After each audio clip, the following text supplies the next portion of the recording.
Hey everyone, this proposal is going to present an enterprise-wide information security awareness and training program designed to reduce security incidents here at Change Healthcare.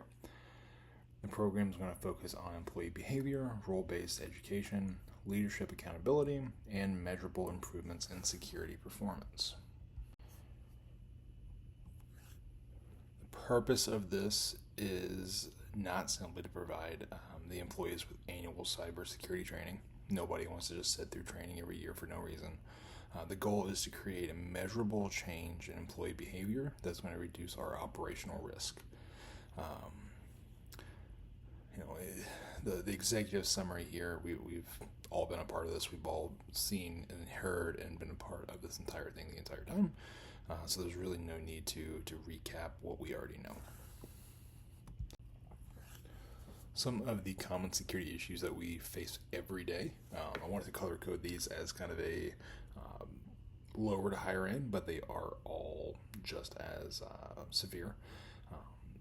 With us being a healthcare organization, we attract the biggest risk. We are the biggest targets because we process so much sensitive data and information and rely so heavily on our available systems. When employees encounter phishing, credential theft, malicious attachments and emails, attempts to obtain protected health infos and PII, these are all ways that can happen. So why does this matter to leadership? The executive suite, you should view security awareness as a risk management investment rather than a employee training exercise, right? When employees recognize and report suspicious activity earlier, the organization has a better opportunity to prevent and limit those incidents. It stops the operational disruption, loss of revenue, no fines from HIPAA, and then the overall legal cost of everything. So how do we address this? We need to prevent, detect, respond, and recover. Of course, the main four. The program should support the entire cybersecurity lifecycle, not just parts, naturally. Employees need to understand not only how to prevent, but also what to do when something does go wrong.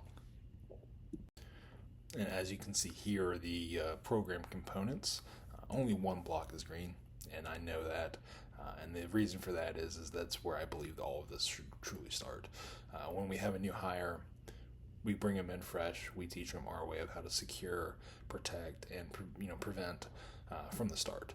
Everything else will be for ongoing employees, current employees, hopefully past employees too have had this kind of training. The NSIT actually recommends a life cycle approach to cybersecurity and privacy learning programs, including awareness training, behavior change, measurement, and continuous improvement. And all of these in conjunction would give us that best chance to protect our clients, our customers, our patients to the best of our ability. Specifically, role-based training is going to be everywhere from IT and actual healthcare operations, our finance, HR, admin, our third parties, you all as our C-suite, all employees.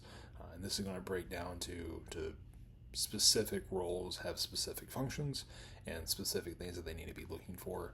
A one-size-fits-all training program is not going to be effective simply because of how every employee is going to interact with the information that we deal with and the technology that they use. Their systems are going to be different across the board. Some overlap, some have nothing to do with each other. Training should reflect each of these groups' responsibilities and their risk exposure. The phishing simulations that we can run and have our assessments made from, they shouldn't be used to punish at all. None of the training should be punished. It should be to educate. They should identify the knowledge gaps and provide immediate education in that. Improvement should be measured over time and not an immediate, done. The desired behavior we're looking for here is to recognize, stop, and report, not to banish, not to be harmful to the employee or what they're trying to do for us. This should be our implementation process. Again, we assess, design, develop, pilot, or start to deploy, measure our analysis, our results, and then improve.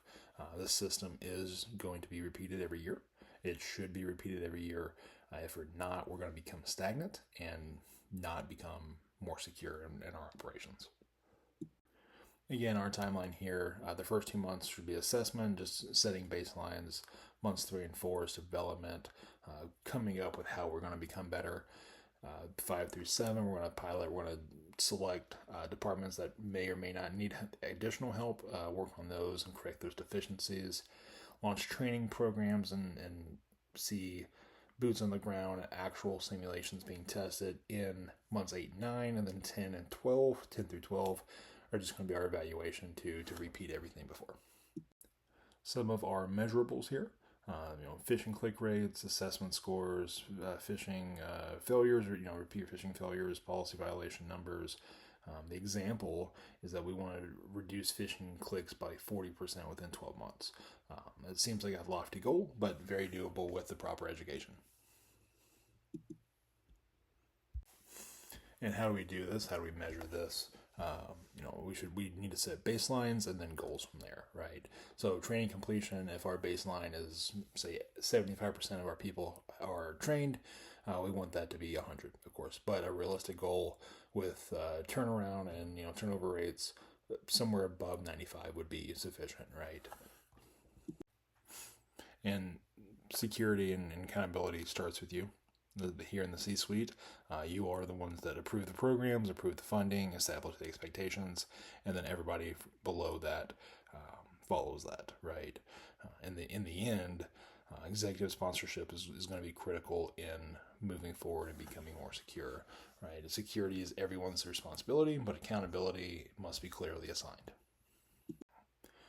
The overall recommendation is just to approve the 12-month program, establish an annual improvement cycle. This program can be, and will be evaluated through behavior, reporting, compliance, and the metrics, not just simply completion rates. Having everybody trained is awesome. If nobody follows the training and nobody cares about the training after they've been trained, that's where we fail at. The requested executive decision here. You approve the program, the development, the implementation, the measurement, and the annual improvement cycles, and overall change healthcare becomes more secure.